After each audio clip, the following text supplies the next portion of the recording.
ગુજરાતની 26 લોકસભા બેઠકો પર સેન્સ પ્રક્રિયા પૂર્ણ થઈ છે। ગાંધીનગર લોકસભા બેઠક પર કેન્દ્રીય ગૃહમંત્રી અમિત શાહની દાવેદારી। લોકસભાની ટિકિટ લેવા દાવેદારોનો રાફડો ફાટ્યો છે। 25 બેઠકો પર અંદાજે 450 જેટલા ઉમેદવારોએ દાવેદારી કરી છે। મોટાભાગની બેઠકો પર 25 કરતા વધુ હોદ્દેદારોએ નોંધાવી છે દાવેદારી। ત્યારે પ્રદેશ પાર્લામેન્ટરી બોર્ડની બેઠકમાં બનાવાશે બેઠક દીઠ 3 નામોની પેનલ। સીએમ ભૂપેન્દ્ર પટેલ, પ્રદેશ પ્રમુખ સી.આર. પાટીલ રાષ્ટ્રીય પાર્લામેન્ટરી બોર્ડને બુધવારે આપશે ઉમેદવારોની યાદી। ગુજરાત બહારના ઉમેદવારોના નામ દિલ્હીથી પેનલમાં ઉમેરવામાં આવશે। 29 ફેબ્રુઆરીએ ગુજરાતની કેટલી બેઠકોના ઉમેદવારોના નામ થઈ શકે છે જાહેર।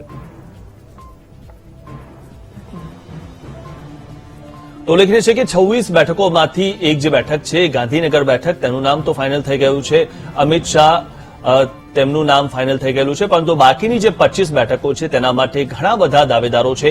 એક બેઠક માટે 25 જેટલા દાવેદારો એ પોતાનો દાવો રજૂ કર્યો છે, તેમને ઉમેદવાર તરીકે તેમણે રજૂ કર્યા છે। ત્યારે હવે આગળની જે કાર્યવાહી છે તે ભાજપ પાર્લામેન્ટરી બોર્ડ હાથ ધરશે। ગુજરાતની લોકસભા બેઠકો પર સેન્સ પ્રક્રિયા પૂર્ણ થઈ ગઈ છે।